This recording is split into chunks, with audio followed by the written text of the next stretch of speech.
Bonjour tout le monde, bonsoir tout le monde, dépendamment de là où vous vous trouvez. Nous savons que nous avons des collègues qui nous suivent aujourd'hui d'Afrique, d'Europe. Good evening to everyone in Canada and overseas. I'm Sheikh Tijan Bangura, Chair of the Africa Study Group of the Canadian International Council in Ottawa.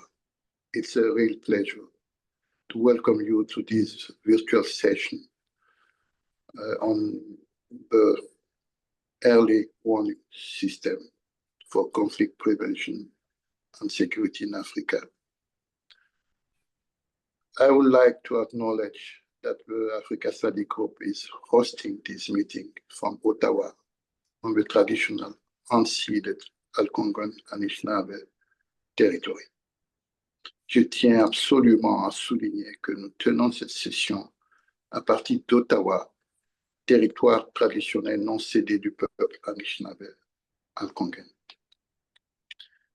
Aujourd'hui, comme d'habitude, nous nous basons sur nos différentes séries. Comme vous savez, le groupe de réflexion sur l'Afrique, l'Africa Study Group, nous avons une série d'événements, de webinaires selon les thèmes. Nous traitons des questions d'élection, des questions de paix, de sécurité, d'économie, des questions de stratégie africaine, stratégie canadienne pour l'Afrique. Et aujourd'hui, nous avons décidé de parler des questions de sécurité en Afrique en matière de prévention des conflits. Et nous avons deux experts qui vont nous parler de cela et de l'initiative qu'ils ont prise de développer un mécanisme qui va contribuer, disons, à une lancée précoce d'alarme en Afrique. On peut l'appeler comme on veut. C'est toujours une première. Nous les encourageons dans ce sens. Nous avons M. Étienne Amboussi, qui est président de CISAM, et M. Stéphane Akaba, qui est vice-président, professeur à temps partiel à l'Université d'Ottawa. En matière de logistique, je voudrais préciser que ce webinaire est tout à fait bilingue. Moi, j'essaierai aussi d'être bilingue. Et pour ceux qui ont des questions, essayez juste de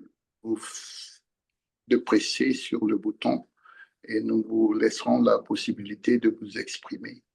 Ou alors, si vous avez des questions, vous pouvez les envoyer directement aux intervenants qui pourront les récupérer.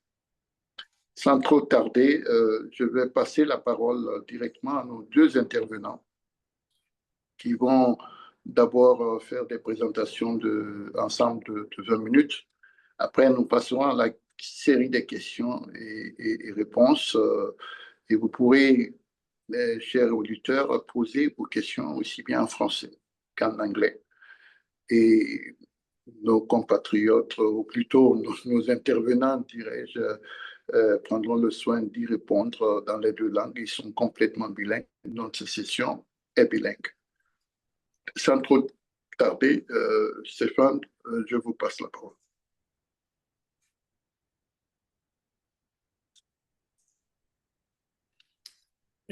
Bonjour et bon après-midi à tout le monde. Je vais juste faire un micro-check si tout le monde peut m'entendre. Good. Donc, encore, merci, Dr. Check, de cette opportunité que le CIC et l'African Study Group offre à notre startup CISAN de présenter notre approche, notre outil de prévention de conflits. Donc, je pense que c'est vraiment un réel plaisir que notre petite startup, moi comme président Étienne, Stéphane et nous avons notre cofondateur Frank Zan, nous avons de pouvoir élaborer un peu plus en détail. On ne pourrait pas entrer dans toutes les spécifications techniques ou toutes les possibilités que l'outil va offrir, mais nous voulons quand même saisir l'opportunité que nous avons aujourd'hui de vous présenter ce qu'on a fait et également ce qu'on vise pour les prochaines étapes, à savoir avoir la contribution du panel d'experts que vous êtes. qui étudiaient ou qui travaillaient sur des questions spécifiques que nous allons aborder aujourd'hui et comment un outil comme celui qu'on va vous présenter peut améliorer et comment nous, on peut aussi l'améliorer pour répondre mieux à votre besoin. So as Dr. Sheikh mentioned, so the presentation would be in French, most likely, but the content is in English. So please feel free just to ask your question in your preferred language. So we will be happy to support you. So just to start the discussion, so my name is Etienne Mbusi. I'm the president of Cezanne, our firm. Cezanne is like a startup in Ottawa, Gatineau, that leverage data analytics and that AI to support decision making process and automated that decision making process. We have a proven concept for an early warning system for conflict prevention. So this is the intent of the webinar. I have 20 years experience in telecommunication, IT, system architecture, data analytics, business intelligence, and I have different roles in different industry those past 20 years. So my background in IT and system architecture will help us to and help our firm, our startup to develop this kind of model. Je vais passer la parole aussi à notre cofondateur Stéphane aussi pour une petite présentation. Stéphane, la parole est à toi. Merci Étienne de m'avoir donné la parole.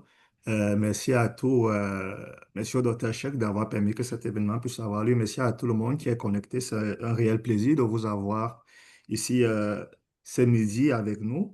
Mon nom, c'est Stéphane Akaba. Comme Étienne l'a mentionné, je suis cofondateur et vice-président de la firme Cezanne. Moi, principalement, mon expertise est focalisée sur les questions de sécurité nationale et de renseignement. J'ai plus d'une dizaine d'années d'expérience dans le domaine de l'analyse géostratégique et géopolitique des risques, de la gestion des conflits, ainsi que de la sécurité internationale. En parallèle à cela, j'ai aussi un background académique. Je suis professeur à temps partiel à l'Université d'Ottawa, où j'enseigne notamment les questions de conflits, de sécurité, de défense, et aussi des questions de relations internationales et de coopération internationale. Je suis également en train de compléter ma thèse de doctorat à l'Université d'Ottawa, qui porte sur justement les questions de sécurité en Afrique avec le rôle que les Nations Unies jouent en Afrique pour le maintien de la paix. Merci, Étienne. Merci Stéphane. Donc, on va passer à notre présentation. Juste un petit tour sur notre compagnie. Donc, Stéphane, je te laisse y avancer et je pourrai prendre la parole par la suite. En fait, qui nous sommes? Qui est Cezanne? Cezanne, c'est un groupe de croix jeunes, on va dire ça comme ça, croix jeunes canadiens d'origine africaine qui ont justement observé le paysage sécuritaire autant en Afrique et l'implication que le monde a, l'intérêt et l'implication que le monde a sur les questions de sécurité en Afrique. Donc, nous avons pensé justement, Étienne, moi et Franck, qui est connecté en ligne, à concevoir justement, élaborer des outils qui pourront justement permettre d'allier nos différentes expertises dans le domaine des questions de sécurité, de défense et nos expertises dans le domaine des technologies, des nouvelles technologies de l'information et de la communication, et justement de mettre cette expertise-là ensemble pour développer justement des outils comme le système d'alerte que nous allons vous présenter aujourd'hui justement pour prévenir les conflits, analyser les risques et donner justement aux décideurs africains et dans le monde euh, euh, euh, un outil qui leur permet de prendre des décisions stratégiques efficaces et efficientes sur le terrain. Nous savons tous que l'Afrique fait justement face à de nombreuses difficultés, notamment à cause de l'instabilité liée au conflit, mais en même temps, l'Afrique aussi, c'est une opportunité économique pour les investisseurs et pour ses partenaires comme le Canada, où nous sommes en ce moment. Donc, le but de cet outil, justement, c'est de permettre à ces décideurs de prendre des décisions en temps réel qui seront justement, qui pourront être effectives sur le terrain pour justement rencontrer les exigences et les objectifs qu'on s'est fixés dès le départ. Étienne, on peut passer à la suivante si tu veux bien. Donc, 6 ans, c'est la première question qu'on pourrait se poser, ce serait de savoir, oui, vous parlez de systèmes d'alerte précoce, il en existe déjà plusieurs dans le monde, c'est vrai. C'est vrai, il existe déjà des systèmes d'alerte rapides dans le monde, des e-warning systems, on les connaît, il y en a plusieurs qui existent. Mais la particularité de 6 ans, concrètement à ce qui existe déjà, c'est que Cizanne, justement, le modèle de Cizanne est basé sur les données ouvertes. Et nous avons conçu justement une architecture qui permet justement de combiner les données des sources ouvertes, l'analyse des risques et justement l'automatisation justement de ces données qui permet justement aux décideurs et aux personnes, que ce soit les décideurs, que ce soit les chercheurs dans le milieu académique, qui utilisent cet outil à pouvoir justement avoir une idée en temps réel de la situation conflictuelle ou de la situation de crise qui persiste dans un lieu donné, que ce soit en Afrique, que ce soit dans le monde. Donc, c'est un peu ça qui fait l'une des particularités de l'outil que nous allons vous présenter aujourd'hui. Donc, Étienne va continuer par la suite avec un peu plus d'éléments sur la différenciation qu'on observe avec l'outil de Cizanne, comparément à ce qui se fait déjà. Et après, on va aller plus en détail dans la démonstration de l'outil en lui-même, car c'est lui qui fait en sorte qu'on soit présent ici aujourd'hui. Merci, Étienne. Merci Stéphane. Je pense que ça pose un, un bon constat et un bon background, excusez l'anglicisme, d'où on vient ou qu'est-ce qu'on veut réaliser et où on s'en va. Donc, comme Stéphane l'a mentionné, oui, il existe des outils. Nous, on a pris une approche un peu plus automatisée. On connaît qu'il y a des buzzwords aujourd'hui avec machine learning, AI. Tout le monde utilise ChatGPT ou Copilot. Donc, quand on a commencé justement cette réflexion quelques années auparavant, c'est de savoir comment on peut vraiment valoriser les outils technologiques pour qu'elles servent la prise de décision et aussi qu'elles soient accessibles. Donc, on a parlé des outils qui puissent exister.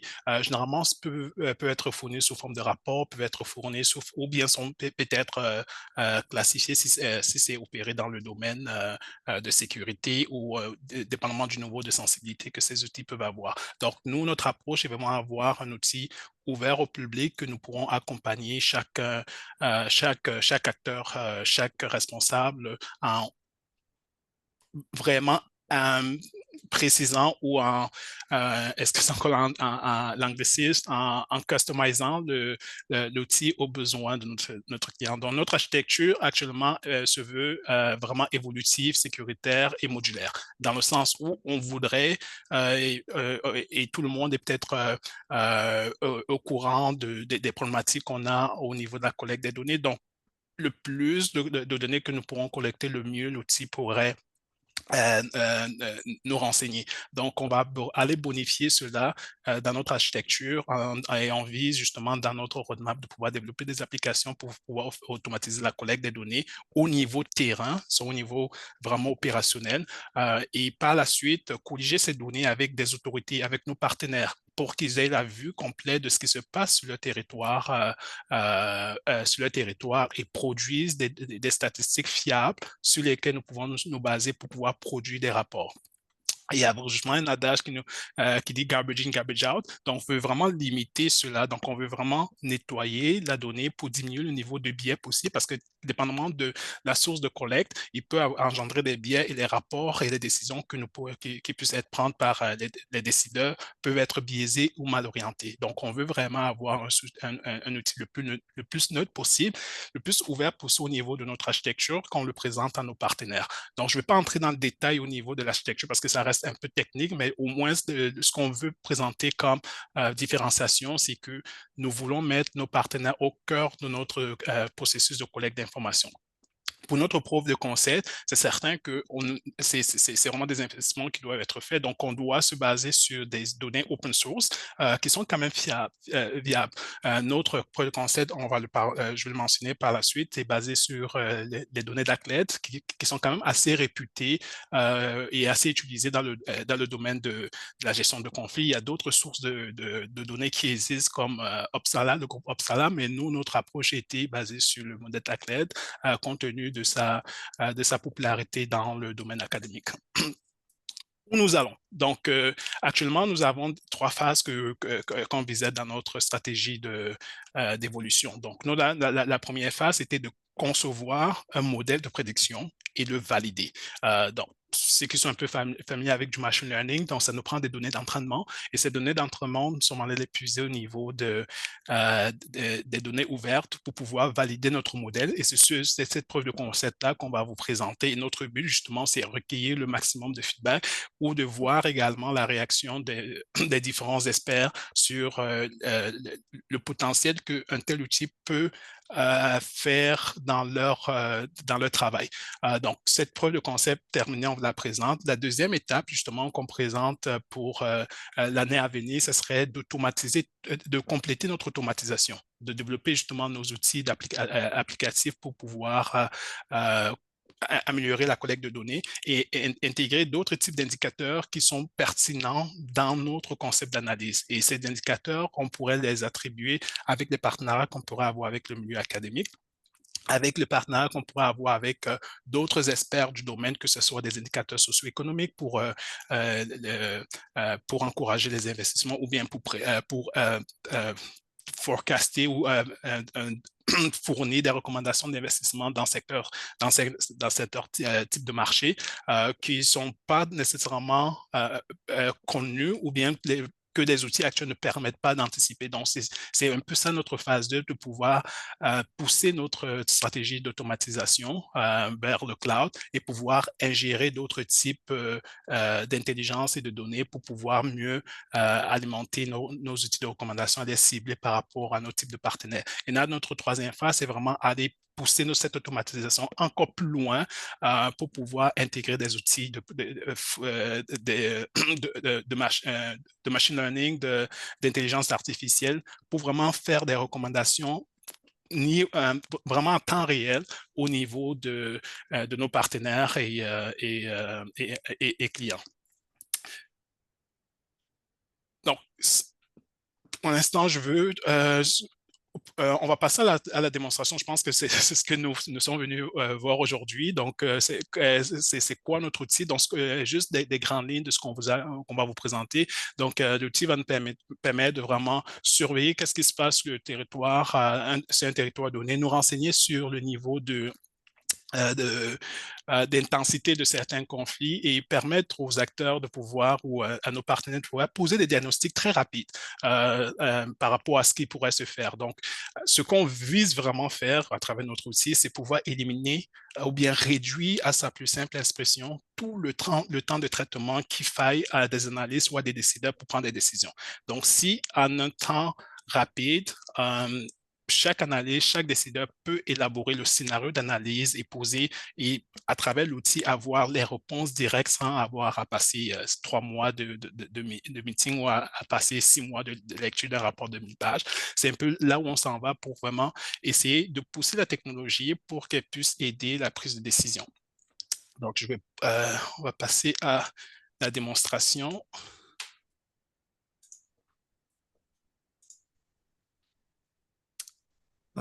Pendant qu'Étienne est en train d'ouvrir l'outil, je voudrais juste prendre un instant pour mentionner que ce qu'on va vous présenter ici aujourd'hui, c'est le travail qui a été effectué au cours des 2 dernières années, durant nos fins de semaine et durant les soirées, parce que Étienne, Franck et moi, on a des emplois à temps plein, donc on est juste des passionnés des questions de conflit et d'intelligence artificielle, de sécurité et de technologie. Donc, on a pris ce temps-là, les fins de semaine et les soirées pour travailler, pour bâtir cet outil qu'on va vous présenter à l'instant.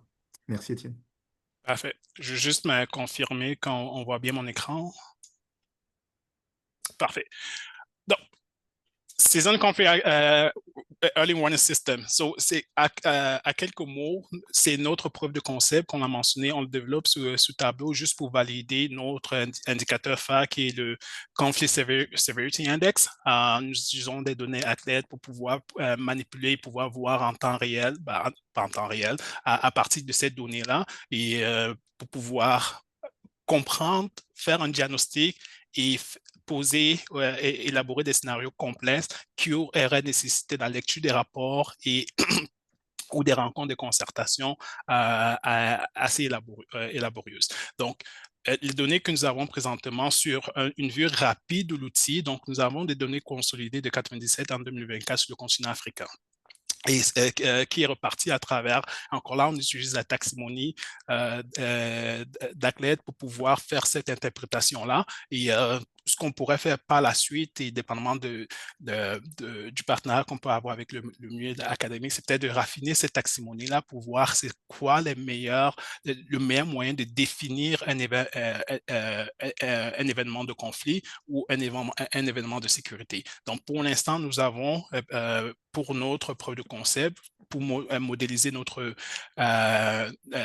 définition de sévérité d'index, le CSI qu'on utilise, qui mesure la sévérité et l'intensité des conflits, qui nous renseigne justement sur comment les conflits évoluent et c'est quoi la tendance. Donc, déjà d'entrée du jeu, pour ceux qui ont accès à l'écran, donc on peut voir sur le top, sur l'entête du tableau de bord, donc nos métriques principales. Donc, nous avons notre CSI et à travers le CSI, on peut voir l'évolution dans le temps. Donc, on peut vraiment voir que depuis, sur le continent africain, toutes les données compilées par Acled de 97 en 2024 nous montrent quand même une intensité très élevée du conflit depuis 2010, par exemple. Alors, on a eu une période peut-être d'alcalmie avant 2010, mais on a eu relative. Et on a eu un incident en 99 qu'on voit ce pic-là.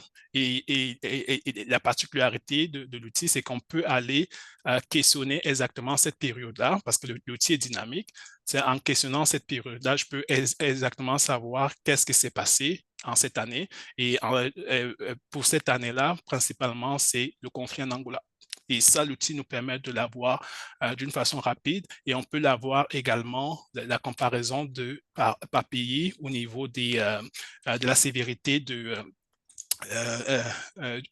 conflit. Donc, ça, c'est l'exemple d'outils libres au service. Vous pouvez le voir, donc j'ai navigué d'une fonctionnalité à une autre. Donc, j'ai créé un contexte qui m'a permis de cibler une période donnée et faire mon analyse qui pourrait être très intéressant pour les gouvernants et le milieu académique et qui pourrait sauver du temps d'analyse. D'autre part, nous avons également un autre indicateur qui nous renseigne sur une échelle peut-être plus courte. Donc, qu'est-ce qui s'est passé les 12 derniers mois? Donc, voir c'est quoi la tendance? Parce qu'une fenêtre d'analyse comme celle-ci, elle est très grande et cet indicateur peut nous renseigne également c'est quoi la mesure de la sévérité CSI sur les 12 dernières périodes, qui est l'équivalent peut-être d'un an d'analyse. Dans notre cas, actuellement, ça serait pour la période de 2024. Qui nous renseigne le score d'indicateur et qui est une augmentation de 4%, quasiment 5% par rapport à la période précédente. Donc, ça donnerait déjà une indication claire à un décideur de comment les conflits évoluent sur le territoire qu'ils analysent. Et nous avons plusieurs autres, donc nous avons l'indicateur de fatalité, donc qui sont le nombre de victimes. Et encore là, la donnée est basée sur la collecte. Ces victimes-là peuvent être vraiment plus élevées que dans la réalité. Donc, c'est d'où l'importance de la donnée que nous collectons. Donc, sur les données d'Acled que nous avons, donc pour la période des 12 dernières années. Donc, on voit des victimes de 66 000 sur l'ensemble des conflits qui ont existé sur le continent africain. Et on peut voir la distribution. La carte nous permet de voir la distribution par type de conflit. Donc, les types de conflits qu'Acled utilise, c'est des conflits armés, des situations de terrorisme, que ce soit des explosions, des protestations, des émeutes, des développements stratégiques ou des violences contre les civils ou les civils. Et ça, c'est vraiment une catégorie assez intéressante pour des gens qui se questionnent ou des entités qui analysent la violation des droits de la personne. Donc, ça me permet également de pouvoir mieux faire l'accent. D'autre part, qu'est-ce qu'on peut retirer de l'outil? C'est nos différents indicateurs de support. Donc, nous avons ce qu'on appelle le watchlist, acteur watchlist. Donc, ça nous permet de voir sur une bulle complète, et ça, c'est une visualisation que nous avons préférée parce qu'elle renseigne qui est l'acteur, quels sont les acteurs les plus importants dans tout le volume des acteurs qui interviennent dans les conflits. Donc, principalement, on peut voir qu'il y a un acteur qui se démarque, qui est Al-Shabaab, sur toute cette période d'analyse. Et on a les métriques. On a un autre acteur ici qui se démarque, c'est les civils au Nigeria. Et on peut voir l'intensité de la couleur révèle également si cet acteur a participé à des événements vraiment très violents qui ont eu des victimes. Donc, lui, cet acteur, par exemple, qui est l'UNITA, qui est en Angola, et on peut voir pourquoi ça s'explique cette sévérité-là. Donc, il n'a pas participé à trop d'événements parce que la taille du cercle renseigne sur le nombre d'événements et l'intensité renseigne sur la violence des événements. Donc, cet acteur-là, les événements sur lesquels il a participé, ont généré près de 140 000 de victimes, mais c'était 2500 événements par exemple. Donc, cette affiche-là, pour des chercheurs, pour des gouvernants, nous permet de faire un diagnostic très rapide, ce qui aura nécessité des rapports, plusieurs types de rapports d'analyse, plusieurs types de collecte.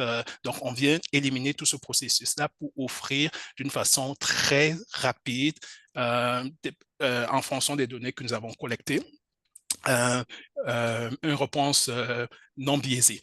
Et par la suite, pour ceux qui veulent sont concentrés, nous avons le top 10 des acteurs par type d'événements sur lesquels ils ont participé sur la période.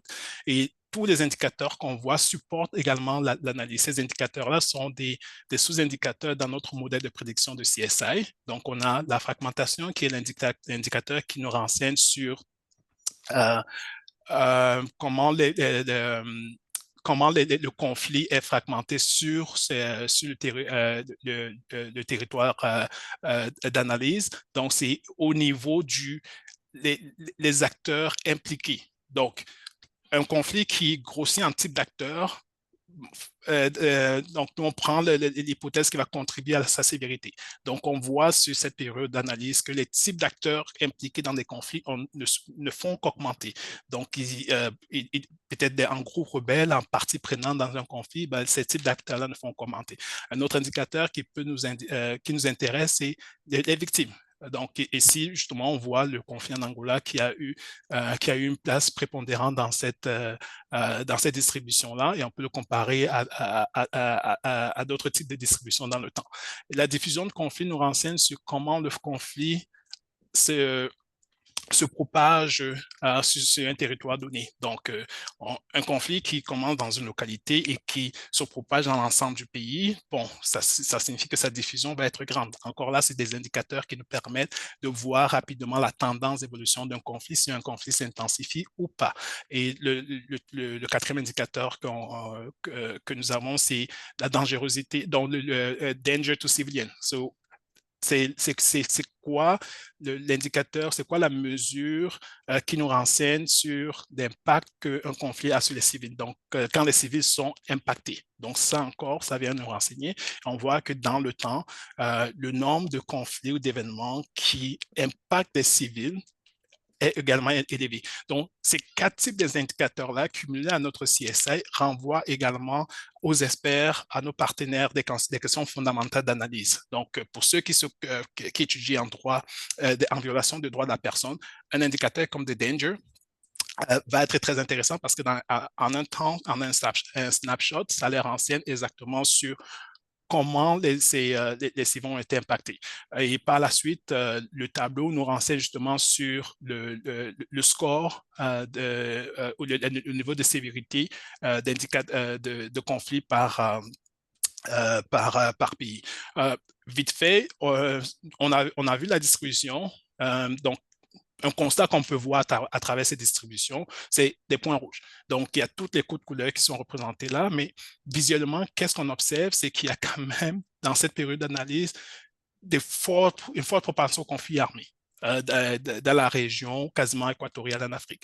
Dans la région, plus dans l'Afrique du Nord, on a des protestations. Dans la région, plus dans l'Afrique du Sud, on a plus des protestations.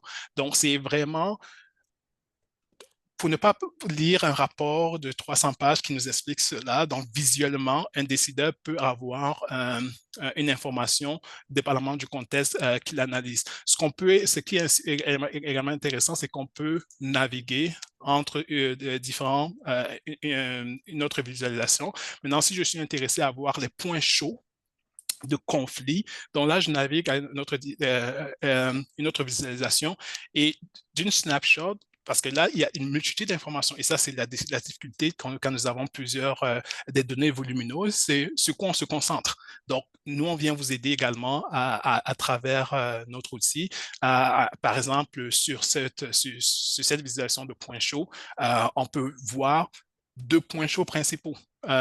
Donc, il y en a plusieurs, mais il y a 2 quand même qui ressortent. On pourrait même dire 3. Donc, il y a le conflit au Nord Kivu, en RDC, il y a le conflit en Somalie, et il y a le Soudan. Donc, on voit d'autres points chauds qui sont le nord du Cameroun, le sud-ouest du Cameroun, sûrement le conflit avec l'Amazonie, des conflits en Afrique, et on voit quand même quelques indicateurs au niveau du Sahel. Encore là, c'est pour les analyses, pour les experts du domaine. La compilation des données est toujours une problématique. Et là, c'est sur quoi je peux me concentrer. Et on voit également à travers un laps de temps comment l'outil, de façon dynamique, renseigne. Ça, on l'a dit, c'est une période de 97 en 2024. Est-elle pertinente pour le sujet dans lequel je veux, sur le contexte dans lequel je veux analyser? Pas de problème, je peux la rétrécir. Donc là, je peux demander à l'outil, focalise-toi sur les 4 dernières années. Et encore là, on le voit vraiment dynamique. Donc, ce qu'on le mentionnait au tout début, on voudrait que l'outil soit le plus libre service. Pas besoin d'être un expert avancé. Je ne suis pas un expert en question de sécurité. Et Stéphane est là pour tout me supporter là-dessus. Je suis un expert en données et notre collègue et notre cofondateur Franck également, nous sommes des experts en technique qui comprenons un peu comment on peut structurer les données pour l'afficher. Donc, ce qui nous intéresse ici, c'est comment la donnée peut être manipulée même pour un non-initié, de façon très simple, de façon intuitive, et révéler la réponse qu'il cherche. Donc, quand je recherche le contexte de 2020 en 2024, par exemple, on voit que les points chauds ont changé. Donc, entre 1997 et 2024, il y avait des conflits qui n'étaient pas, qui étaient cachés parce que la période d'analyse d'écran, plus je vais rétrécir ma période d'analyse, plus ces conflits vont apparaître. Donc, par exemple, on a vu au niveau du Cameroun et au niveau du Nigeria, le point chaud est plus visible, qui était un peu plus nuancé quand la période était très grande. Le conflit en RDC, on le voit, est encore plus visible. Le conflit au Soudan est encore plus prononcé et la Somalie exactement. Donc, ça nous révèle un peu où se trouvent les conflits de toutes catégories confondues. Et là, on peut toujours identifier utiliser nos indicateurs, que ce soit le CSI. On voit que le CSI sur cette période continue à être croissant.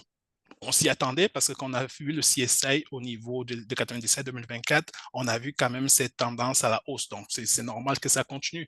Le CSI pour les 12 derniers mois n'a pas changé parce que la période d'analyse reste toujours jusqu'en 2024, ainsi de suite. Donc, maintenant, on peut se concentrer sur... on a d'autres types d'acteurs qui sont devenus plus violents. Donc, Rapid Support Force, par exemple, se démarque maintenant parce qu'il n'était pas visible sur l'autre période d'analyse. Et ça, c'est un acteur qui évolue au Soudan. Nous avons le GNIM maintenant qui se démarquait sur cette période d'analyse au niveau du Sahel et Al-Shabaab. Une autre beauté, c'est quand je parle vraiment de libre service, que je parle de dynamique, je peux m'intéresser juste à GNIM. Donc, si je sélectionne GNIM, il montre où cet acteur intervient de façon dynamique. Donc, je n'ai pas besoin encore de lire, je le mentionne tout le temps, je n'ai pas besoin encore de lire plusieurs rapports. De façon dynamique, je peux voir où cet acteur apparaît, où cet acteur opère, où cet acteur interagit avec d'autres types d'acteurs. Et là, on voit qu'il est vraiment très fort concentré, excusez-moi, il était très fort concentré au Burkina Faso. Donc, là, c'est la visualisation de heatmap, de points chauds. Maintenant, je peux aller voir les distributions de ce conflit. Comment le conflit, l'acteur GNIM, est distribué géographiquement. Et c'est intéressant, on peut le voir au Bénin, au nord du Bénin un peu, au Burkina Faso, quand même présent au Mali, ainsi de suite. Donc, pour les experts du Sahel, ça peut être un élément à considérer, vraiment comment l'acteur quels sont les acteurs qui interviennent, comment ils sont distribués. Et pour le chercheur, ce qui l'aboutit, c'est que nous avons accès à la donnée primaire. Donc, je peux aller consulter ces données-là et elle va me renseigner. Donc, j'ai le détail du conflit. Donc, encore, c'est une preuve de concept. Donc, on a plusieurs types de données. Peut-être que ça ne va pas s'afficher, mais ce qu'on a vu dans la période, dans l'élément principal, c'est que j'ai le détail de cet événement ici. Donc, c'était quoi sa nature? C'était quoi sa sous-nature? Ou quand est-ce qu'il est apparu? Donc, j'ai quand même un détail de l'événement qui me permet de pouvoir connaître, parce que tous les événements sont là et je peux consulter parce que ces données sont disponibles.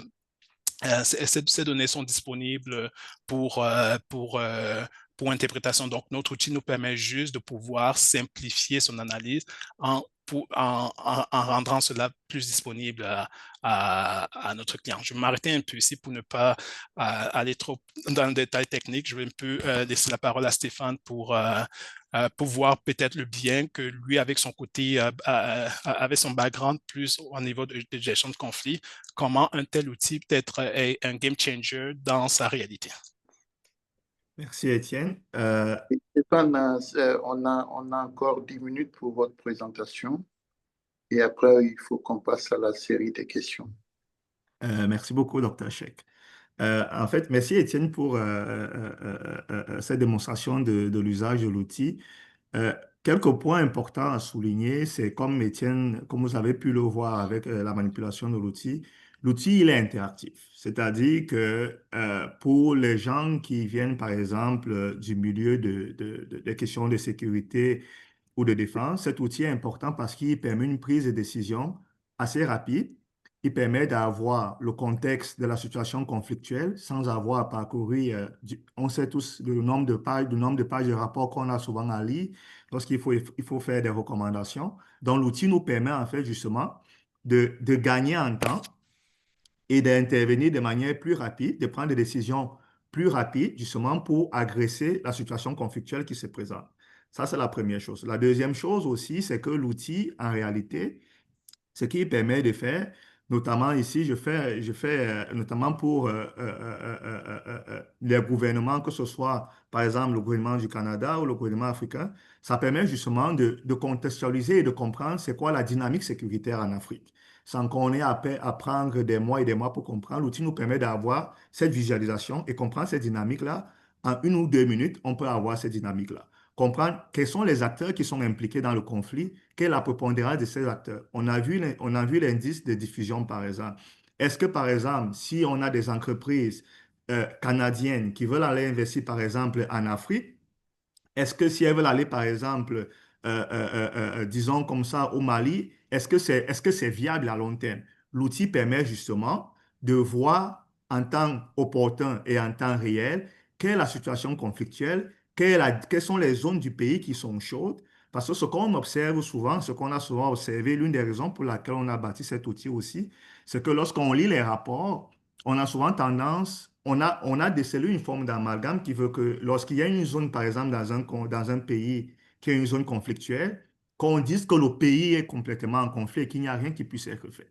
Donc, l'outil aussi, ce qu'il nous permet de faire, par exemple, c'est de visualiser le fait que, par exemple, au nord du Cameroun, on sait que oui, il y a la secte Boko Haram qui est prépondérante, qui est prédominante, qui crée une instabilité dans cette zone-là du pays, même si elle est contenue par les forces de l'ordre, mais qu'au sud du pays, c'est une zone qui est propice à l'investissement, par exemple. Donc, pour des compagnies, par exemple, canadiennes qui voudraient s'implémenter en Afrique, elles pourraient justement voir que, oui, le Cameroun, c'est un pays qui est, par exemple, défini comme un pays où il y a des conflits, mais ce n'est pas tout le pays qui est en conflit. On a, par exemple, des zones où il n'y a pas de conflit. Euh, L'autre point aussi qui est important, c'est pour les chercheurs. Dans le milieu académique, quand on produit des articles scientifiques, on passe du temps à faire des recherches de terrain, de collecte de données et d'analyse de données. Généralement, ça prend 6 mois, 1 an, parfois 2 ans pour venir au bout d'un article parce que ça prend du temps pour la collecte. Ce que Cezanne e-Warning System permet de faire, c'est en l'espace de 5 minutes d'avoir les données dont on a besoin, le contexte, parce que les filtres que Étienne vous a présentés ici permet de circonscrire et de définir le contexte d'analyse qu'on veut utiliser, par exemple. Ça permet aussi de définir la fenêtre d'analyse qu'on veut utiliser. Est-ce que j'ai envie d'analyser, par exemple, la situation au Sahel de 2000 à 2024, ou alors est-ce que j'ai juste envie de regarder les 2 dernières années pour voir concrètement quelle est l'évolution qu'on observe par rapport à ce conflit-là? Est-ce que le conflit au Sahel, il y a 4 ans, est le même conflit qu'il y a au cours des 2 dernières années, ou alors simplement au cours de la dernière année, au cours des 12 derniers mois? Et avec cet outil, on peut faire ce type d'analyse comparative assez rapidement, juste en jouant avec les différents filtres, en sélectionnant les features qu'on a besoin pour l'analyse, et on pourra avoir des résultats qui vont faciliter justement le travail d'analyse, de traitement et de recommandation. Si on veut prendre pour des analyses qui travaillent par exemple pour les gouvernements, au lieu de prendre du temps à lire des rapports une fois de plus, aller dans plusieurs meetings, euh, l'outil permet justement de gagner en temps, d'avoir l'information en temps réel et aussi permet de fournir des recommandations qui sont souvent moins biaisées parce qu'elles sont basées sur des données qui sont très probantes et très probables. Au lieu d'avoir juste des rapports qui viennent de sources qui ne sont pas toujours contrôlées parce qu'on n'a pas accès aux données, l'outil permet d'avoir accès à ces données-là et de produire des rapports qui sont plus, plus efficaces en fait pour la prise de décision. Donc, c'est un peu ça que moi je vois qu'on voit comme une plus-value aussi de cet outil. Étienne l'a mentionné, on a les acteurs. C'est important de voir lorsque, par exemple, on décide dans les rapports de partenariat avec les différents pays en Afrique, c'est important de comprendre s'il y a des conflits dans ces pays-là, c'est quoi la nature de ces conflits-là, comment les conflits évoluent, quels sont les acteurs qui sont impliqués dans ces conflits-là. Cela renseigne aussi pour la question d'investissement et pour des partenariats stratégiques pour le développement et pour assurer la sécurité dans le continent. Donc, l'outil de Cézanne, c'est un outil, en fait, qui, à la fois, permet aux décideurs, aux académiques et aux gouvernants, au gouvernement ou aux investisseurs d'avoir une vision globale ou spécifique en fonction de leurs besoins sur les zones dans lesquelles ils veulent se déployer sur le continent africain, mais aussi un outil qui permet de faire des analyses assez rapides, complètes, pour une prise de décision efficace et très efficiente, pour qu'on ait des gains en termes de temps, en termes d'argent et en termes de déploiement opérationnel. Donc, c'est un peu comme ça que moi, c'est le petit fin mot que je voudrais mettre là-dessus après la démonstration qu'Étienne nous a fait. Une dernière Euh, chose, si tu me permets, Étienne, une dernière chose, parce que j'ai vu que tu as fait la petite navigation là-dessus, juste pour dire à nos invités ici aujourd'hui que l'outil est vraiment interactif. Tu sais, on a la map de l'Afrique, mais vous pouvez juste cliquer sur le pays qui vous intéresse et vous allez avoir l'information juste pour ce pays-là. Vous allez avoir toutes les données pour ce pays-là et vous pouvez choisir la période qui vous intéresse. Vous pouvez aller voir c'est quoi les acteurs qui sont impliqués dans ce pays-là, quels sont les types de conflits, c'est quoi la nature des conflits. Comme ça peut vous renseigner juste sur le pays pour voir comment est-ce que ça évolue. Et aussi, est-ce que c'est un pays où justement la question des droits humains est respectée ou elle n'est pas respectée? Les indicateurs vont vous donner l'heure juste par rapport à ce type de questionnement-là. Je m'arrête là pour l'instant. Merci, Étienne. Oui, merci. merci infiniment Stéphane et Étienne pour cette présentation. Nous avons encore, disons, une trentaine de minutes avant de clore le débat, donc une trentaine de minutes pour les questions. Et on va permettre à l'audience de poser les questions. Je retiens de vos deux présentations le point essentiel qui m'a surtout frappé, la facilité à avoir les informations à temps réel. Et comme on dit, il y a un adage planétaire qui dit que mieux vaut prévenir que guérir. Et là, le système que vous développez, que vous avez soumis, permet éventuellement d'avoir des informations en temps réel pour prendre des décisions actives. Et vous avez parlé aussi de la localisation des lieux de conflit en Afrique. Un conflit n'est pas toujours un conflit. Chaque conflit a sa spécificité Et cette spécificité qui certainement permet aussi, vous l'avez mentionné, de, de prévenir et de résoudre les conflits. Et je trouve que c'est quelque chose d'important. C'est ce que j'ai surtout retenu de vos deux présentations, entre autres. On va passer également maintenant au questionnaire. S'il y a des questions, je demanderai aux participants de se manifester, de lever le doigt, et puis on les laissera poser leurs questions. Sinon, ma première question serait en quoi pensez-vous spécifiquement que vous pouvez être, ce système pourrait être complémentaire au système d'alarme précoce de la CEDEAO qui est en place maintenant, qui a été critiqué à un certain niveau. Qu'est-ce que vous apportez de nouveau dans cette spécificité? Merci, Dr. Cheikh. Je vais aborder la réponse de façon technique et Stéphane pourrait se renchérir de façon plus euh, académique. Étudier qu'est-ce qui se fait actuellement au niveau des organismes comme la CEDEAO, l'Union africaine, l'OTAN, certains gouvernements, des groupes comme ACLED, qui ont aussi des systèmes d'alerte précoce. Nos systèmes sont complémentaires. Il ne va pas remplacer parce que chaque système est bâti en fonction de son intention. Notre système, comme on a démontré, c'est son accès libre-service et son aspect dynamique. Donc, notre vision dans sa phase 2, c'est pouvoir avoir une application web que les utilisateurs pourraient se connecter pour avoir accès, et je fais un clin d'œil à la question qui a été posée sur le chat, à une information quasi temps réel. Qu'est-ce que ça signifie quasi temps réel? C'est selon la source de données. Donc, je fais un autre clin d'œil à la présentation sur notre architecture et notre vision de collecte des données. C'est si j'ai des données d'hier, elles vont apparaître sur l'outil. Si j'ai les données de la semaine d'avant, c'est uniquement cette visibilité que j'aurai. Je ne peux pas créer des données. C'est dépendamment des données qui sont disponibles. Donc, nous ne créons pas. Donc, c'est vraiment ça la plus-value. Les données qui sont disponibles, surtout où nous évaluons, où nous bénéficions, où nous prenons profit des données open source, parce qu'elles sont disponibles, on peut aller les chercher ou on peut payer l'accès à ces données.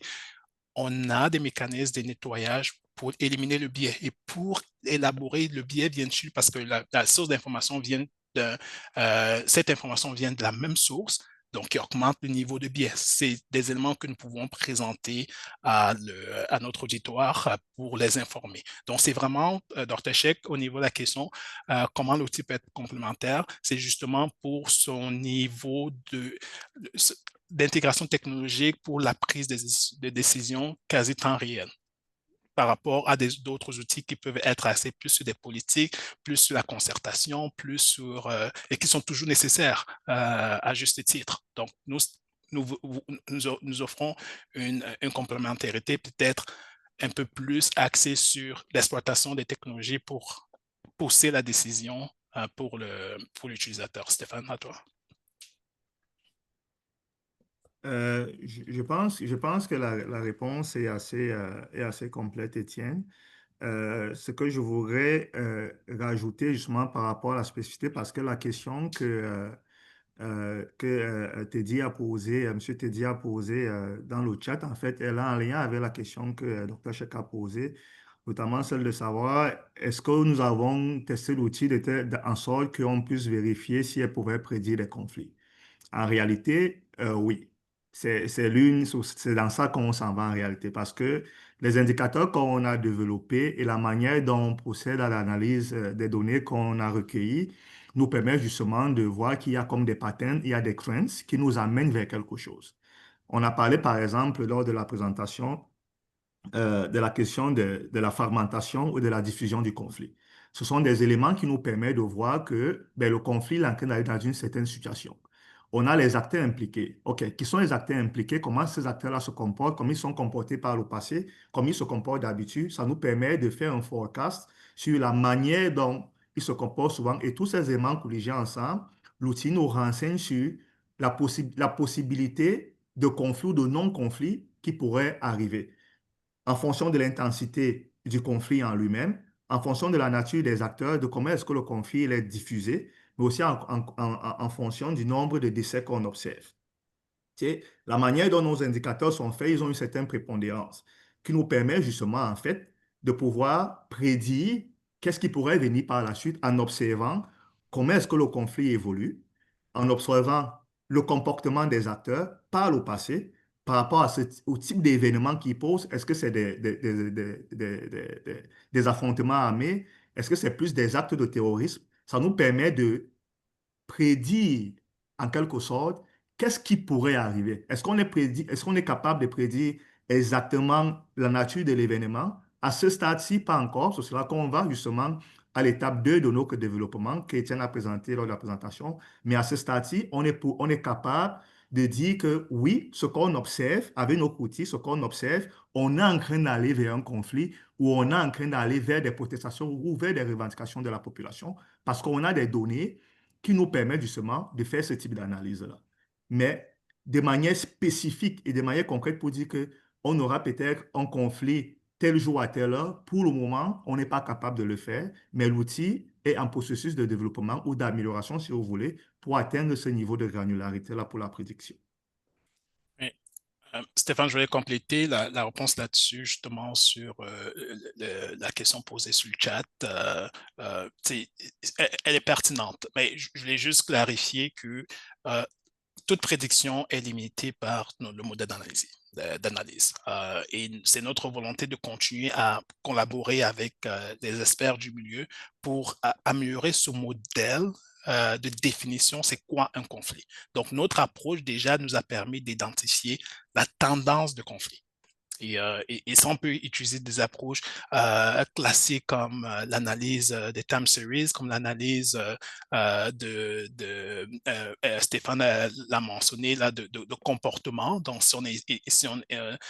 il y a des algorithmes qui existent justement en statistique pour pouvoir nous renseigner cela. Donc, on serait capable, à travers notre modèle, notre proof de concept, et ce serait la phase 2 que nous allons mettre l'accent, de pouvoir montrer la tendance de la sévérité d'un conflit dans un territoire donné que nous analysons, parce que nous, on l'a présenté pour l'Afrique. Donc, comprenant l'Afrique, les territoires d'analyse, ce sont les pays, par exemple.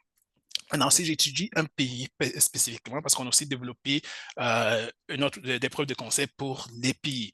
Au niveau des pays, je vais me concentrer sur leur région administrative. Donc, est-ce que je suis capable de prédire s'il y aura une augmentation de conflits dans telle région administrative? L'outil va nous permettre de faire ça parce que notre niveau de granularité de notre modèle d'analyse s'intéresse à ces régions. Donc, si je fais un clin d'œil un peu à nos indicateurs qu'on voit admin 1 ou admin 2 qui représentent les dimensions de notre analyse. Donc, c'est là où nous pourrons aller faire notre prédiction.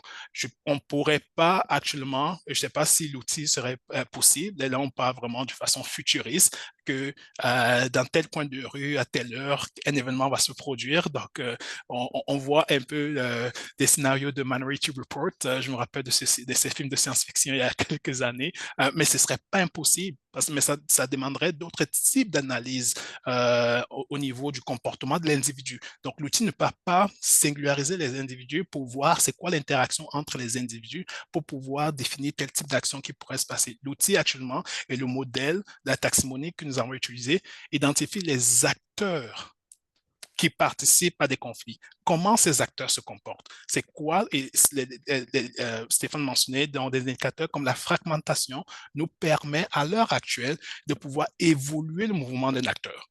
Donc, cet acteur-là va-t-il en se radicalisant ou vas-tu en se déradicalisant? Parce qu'on a observé un certain, est-ce que c'est encore l'anglicisme là? Pattern, un certain schéma dans son comportement. Donc, c'est ce que l'outil va nous permettre de faire à l'heure d'aujourd'hui. Merci infiniment. Vous avez touché aux ramifications de la question. Vous êtes allé beaucoup en profondeur. Néanmoins, il y a une question, je ne vois pas des questions j'espère qu'on n'a pas de problème technique, je ne vois pas les questions de il y a une main levée, Dr. Cheikh. D'accord. Il y a des mains levées. Mais écoutez, on lui donne la parole. Allez-y, madame. Il y avait M. Brice qui avait la main levée. Oui, et on lui laisse la parole. Allez-y. Vous êtes, Oui, voilà. Posez votre question, s'il vous plaît. oui, bonjour.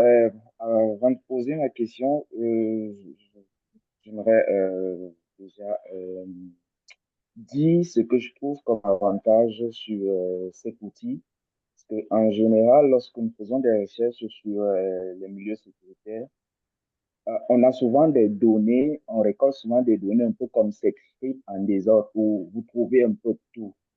Et de ce que j'ai pu voir sur la présentation de votre outil, c'est que nous arrivons là comme dans une boutique où les données sont déjà catégorisées. Et c'est ça l'avantage principal selon moi, que vous pouvez vous diriger dans une allée ou dans un couloir où vous savez exactement ce que vous allez chercher. Et ça c'est une plus-value essentielle dans le domaine. Maintenant, ma question, elle concerne beaucoup plus, puisque vous avez utilisé des instruments technologiques. C'est une question qui est liée à une crainte, si je puis le dire ainsi, une crainte, une crainte générale en ce qui concerne les usages technologiques. Comment est-ce que vous vous êtes assuré que on ne va pas justement laisser la technologie, avec les erreurs possibles, prendre le pas sur les résultats que nous pouvons avoir lorsque nous utilisons votre outil et tomber ou glisser sur cette marge d'erreur que on peut craindre, qu'on a craint d'ailleurs dans le domaine de la médecine, dans le domaine de l'intelligence artificielle. Il y a toujours cette petite crainte-là de ne pas se laisser envahir ou dépasser par la technologie. Est-ce que vous avez pensé à ce point-là et construire des sortes de garanties que, à un moment donné, on ne va pas regretter la main humaine dans le traitement des données que Je voudrais en profiter pour demander à nos membres de l'audience qu'ils ont aussi la possibilité de poser des questions en anglais et aux intervenants, lui, vous aide de répondre en anglais si vous le désirez. Parfait. Stéphane, je vais y aller, tu peux en surenchérir. Euh, mais merci, Monsieur Ondigui, pour la question. Elle est excellente. Et honnêtement, je ne veux pas faire un background sur, parce que c'est une question existentielle qui arrive tout le temps pour un professionnel comme moi qui travaille en technologie. C'est des questions sur l'impact de la technologie sur la décision humaine. Est-ce que la technologie, à un moment donné, va remplacer l'humain et c'est quoi les pièges et les risques inhérents à cela? Ma réponse serait biaisée, tout d'abord parce que je viens d'un domaine technologique et c'est notre rôle de développer des outils pour améliorer la prise de décision et aider l'humain à réduire les erreurs. L'intelligence artificielle, c'est justement des outils d'assistance à la prise de décision et des recommandations. Est-ce qu'ils enlèvent le jugement de l'humain? Je pense que non. L'exemple, en utilisant ChatGPT. Dans notre roadmap, nous avons également une vision d'avoir un Natural Language Machine pour supporter l'analyse de conflits. Donc, si on a un volume de données très important, nous serons à même de pouvoir faire un entraînement pour que des chercheurs pourraient uniquement poser une question, à savoir c'est quoi l'état de la situation conflictuelle dans la région XYZ et avoir une synthèse. Ben, c'est pour l'aide. Si l'outil, dépendamment des données, si ces données ont été biaisées ou le modèle a pris une prépondérance sur un axe d'analyse versus un autre, ça c'est un risque. D'où notre approche d'avoir le milieu académique en partenariat pour s'assurer qu'on avance dans la bonne direction parce que c'est des risques. Nous sommes des experts en données. Stéphane est aussi un expert en analyse de conflits, mais nous avons besoin de ce retour-là pour que dans notre modélisation, le modèle qu'on met en place prenne en considération tous ces éléments-là pour justement garantir son niveau de fiabilité. Nous avons différents types de techniques en entraînement de données pour pouvoir valider la performance d'un modèle. Et c'est certain que nous continuerons à l'analyser. Mais la question que je pense comprendre, à savoir, est-ce que l'outil remplacera l'humain? comme un expert en technologique, c'est pas notre approche. Les outils que nous développons, c'est pour soutenir les technologies que nous mettons en œuvre, c'est pour soutenir la décision humaine, c'est pour soutenir la productivité humaine et s'assurer que nous limitons les erreurs ou nous rendons nos résultats efficients. Donc, au lieu de prendre je pense qu'au niveau de la classification, la taxonomie des données que nous avons fait, que vous avez mentionné, à savoir, si on collecte des données PEDMEN versus un outil qui a déjà eu à faire un nettoyage des données et offre des données classifiées et un résultat arrangé est plus adéquat et sauve le temps au chercheur qui, lui, a toujours sa critique à savoir, et c'est en fait la beauté qu'on voit avec notre outil qu'au niveau de la surveillance, c'est le contexte est défini. Et s'il y a une aberrance entre le modèle, parce qu'il y a l'avis du chercheur, il y a l'avis de l'expert, l'outil me donne une certaine tendance dans une situation donnée. Mais comme chercheur, je pense que ce n'est pas bon. Et c'est des éléments que nous pouvons toujours améliorer. Donc, ça, ce serait ma réponse technique. Là, Stéphane, je ne sais pas si tu avais d'autres points en lien avec cette question-là. Excusez-moi. Non, mais je pense que la réponse est complète. Peut-être juste repréciser que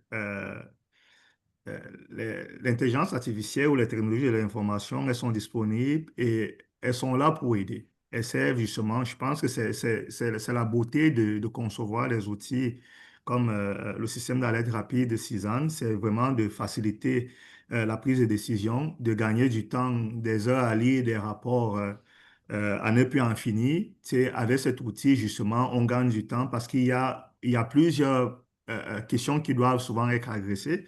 Au lieu de perdre du temps à lire des milliers de rapports, on peut utiliser cet outil et allouer ce temps-là à d'autres questions qui sont tout aussi importantes, des problèmes qui doivent aussi être adressés. Donc, c'est vraiment pour rendre le travail de nos différents partenaires plus efficace en réalité. La vocation de l'outil n'est pas de remplacer l'humain, sinon je ne serais pas dans cette équipe, parce que justement, ça prend la connaissance humaine, ça prend le cerveau humain pour pouvoir justement souligner et corriger certains biais ou certains dysfonctionnements que justement les outils technologiques peuvent souvent avoir dans l'interprétation socio-anthropologique ou sociopolitique, par exemple des conflits armés. Donc c'est ça que j'ajouterai à la réponse d'Étienne. Merci infiniment à vous deux. On a encore juste une dizaine de minutes, douzaine de minutes. Généralement, lorsque nous avons des débats de ce genre, on a des collègues, des amis qui nous envoient des questions en avance. Et une des questions qui nous a été envoyée, je vais vous la poser comme on me l'avait envoyée il y a 2 jours. Elle consiste, on me dit qu'il y a cette théorie de la régionalisation de la résolution des conflits en Afrique. En ce sens que la régionalisation est considérée comme un mode de solution, de résolution des conflits en Afrique. Et tout à l'heure, vous nous avez parlé, Stéphane, de la fragmentation des conflits, qui rend les conflits assez pénibles et difficiles à résoudre en Afrique, donc ceci est certainement imprévisible dans un certain sens. Et quel est l'apport que votre mécanisme apporterait dans ce contexte? Nous avons d'un côté la fragmentation, de l'autre côté, on cherche la régionalisation comme mode de résolution. Oui, Yanis. Oui. Merci, docteur Chek, pour la question. C'est une question intéressante. Ça fait partie des questions qu'on s'est souvent posées par le passé, même dans le cadre de mes enseignements à l'université. En réalité, l'outil, en fait, je pense que vous l'avez mentionné, la réponse se trouve dans la question en réalité. Parce que l'outil, en réalité, si on prend juste l'indicateur qu'est la fragmentation, l'outil permet justement aux organisations régionales et sous-régionales, que ce soit en Afrique centrale, que ce soit en Afrique de l'Ouest, justement de voir comment est-ce que le conflit se répand dans la région. De voir comment les acteurs se répandent dans la région. Si on a parlé de fragmentation, on pourrait parler de la diffusion parce que ces deux-là, en fait, ils permettent de répondre à la problématique de la régionalisation dans la résolution des conflits en Afrique. Je pense que l'outil permettrait justement aux décideurs ou aux institutions régionales de sécurité de pouvoir voir, par exemple, si on prend le cas du Sahel, de pouvoir voir avec nos outils comment est-ce que les acteurs se déploient sur le terrain. Est-ce que ces acteurs-là, ils sont circonscrits, par exemple, est-ce que c'est juste au Mali, ou alors ce sont des acteurs qui agissent au-delà des frontières? Donc, ce seraient des acteurs transfrontaliers ici, là. Donc, est-ce qu'ils sont au Burkina, est-ce qu'ils sont au Mali, est-ce qu'ils sont au Niger? C'est ça que c'est important. Et l'outil, Étienne l'a montré tout à l'heure, lorsqu'on regardait par exemple le Jenin, quand on a cliqué sur Jenin, ça nous a montré exactement où est-ce que le Jenin opère. Donc, pour des institutions régionales ou sous-régionales de gestion des conflits en Afrique, l'outil peut être intéressant pour eux justement pour comprendre à quel niveau, de manière granulaire, les acteurs qui sont justement au cœur de ces conflits, où est-ce qu'ils interviennent, comment ils interviennent, quel est le type d'action qu'ils posent justement pour déstabiliser la région. Est-ce que ce sont des affrontements armés? Est-ce que c'est plus des actes terroristes? Ou alors, est-ce que c'est des violations contre les... Est-ce que c'est des atteintes aux civils? L'outil permettrait justement à ces institutions de sécurité régionale de pouvoir comprendre quel est le chemin utilisé par ces acteurs, quel est le type de menace que représentent ces acteurs, et ça leur permettrait ainsi d'adopter des mesures qui sont, ma foi, efficaces et qui seront opérationnelles sur le terrain et qui pourront permettre la résolution de ces conflits-là. Maintenant, ceci étant dit, il ne faut pas perdre de vue le fait que euh, la question de la sécurité régionale ou sous-régionale en Afrique est aussi une question de volonté politique. Donc, l'outil, justement, peut venir créer une forme de symbiose entre les différents acteurs pour leur dire, voilà, l'analyse qui est faite, elle est assez neutre, elle n'est pas partisane, elle vient comme combler justement cette partie qui est plus politique, de dire non, c'est mon pays, c'est mon territoire, mais de montrer que le conflit, en fait, il n'est pas localisé territorialement, mais il est transfrontalier et qu'ensemble, justement, avec cette coalition, en comprenant comment est-ce que les acteurs impliqués fonctionnent, on peut adopter les meilleures solutions pour justement résoudre le conflit. Merci infiniment. On a une question de M. André. M. André, allez-y, s'il vous plaît. Alors, bonjour. Oui, bonjour, M. André. Oui, merci. Je tiens à remercier Stéphane et voilà, son collègue, vraiment pour cette excellente présentation qu'ils nous ont fait sur cette conflictualité du continent africain. Et ce que j'ai vraiment aussi, entre autres, aimé, au-delà des données, en fait, et l'outil qu'ils mettent à la disposition des chercheurs et des universitaires, c'est effectivement montrer vraiment cette particularité chaque fois lorsqu'on étudie effectivement l'Afrique, et ils l'ont si bien dit. Et l'outil servira vraiment à aider non seulement les décideurs, mais en fait, tous ceux qui s'intéressent effectivement au continent africain.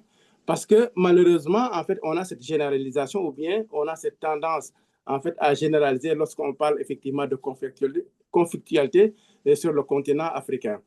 Alors, la seule question effectivement que je voudrais en fait poser à Stéphane et à son collègue, comment en fait vous comptez faire pour que cet outil vraiment important en fait puisse arriver au nom effectivement en fait, entre les mains des décideurs politiques. Et quand on sait que vraiment cette question de paix et de sécurité ou de conflictualité en Afrique vraiment est une priorité du continent africain, hein?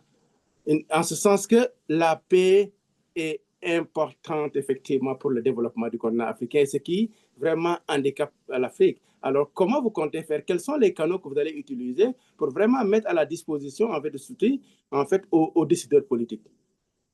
Et je remercie infiniment, M. André. Je vais peut-être juste rajouter là que ce n'est pas important seulement pour l'Afrique, mais aussi pour le Canada. Comme vous savez, notre pays, le Canada, est très intéressé au maintien de la paix en Afrique.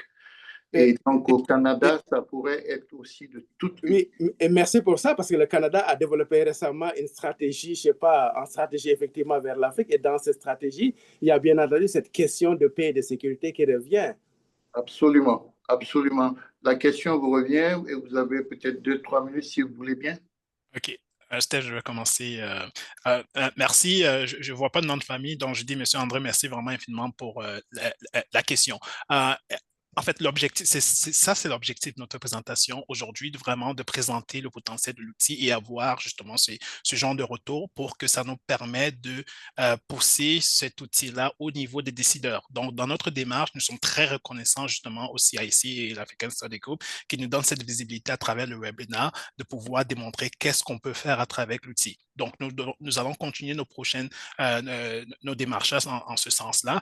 Donc, nous visons également faire des approches avec que ce soit le gouvernement canadien, comme le Dachek l'a mentionné, parce que dans notre stratégie, nous voyons justement comment ça peut appuyer le gouvernement canadien dans sa stratégie de paix et sécurité en Afrique. Également, des partenaires, Stéphane l'a mentionné dans ces points, que ce soit le secteur privé pour les orienter dans l'investissement en Afrique en vraiment définissant mieux le risque qui est souvent noyé par c'est une zone conflictuelle, n'y allez pas. Donc, on peut vraiment mieux cerner ça. Également dans les acteurs des gouvernements africains, de pouvoir voir comment cet outil, ou bien au niveau régional, comment l'outil peut supporter et pas remplacer, être complémentaire aux outils qu'ils utilisent. Donc, je suis content pour la question encore, merci. Donc, notre démarche s'aligne dans ce sens-là. Donc, nous espérons également que cette plateforme-là nous donnera cette visibilité-là de pouvoir continuer cet engagement et pouvoir continuer à présenter l'outil et ses bénéfices et pouvoir l'améliorer également parce que nous également, on vise l'améliorer en fonction des retours que nous avons de la communauté des experts, Stéphane. Merci, professeur Angré, pour la question. En réalité, c'est une question qui est très pertinente et je pense que la manière dont on va s'assurer que ça arrive en Afrique auprès des décideurs ou ici au Canada auprès des décideurs, c'est justement l'un des outils qu'on a, c'est justement de faire ce que nous faisons en ce moment, c'est de présenter l'outil dans le cadre des forums, dans le cadre des conférences ou dans le cadre des workshops. Essayer d'utiliser, de faire ce qu'on appelle en bon français au Canada du networking, de rencontrer les gens, de leur parler de l'outil, de l'importance de l'outil à la fois pour le Canada et davantage pour l'Afrique.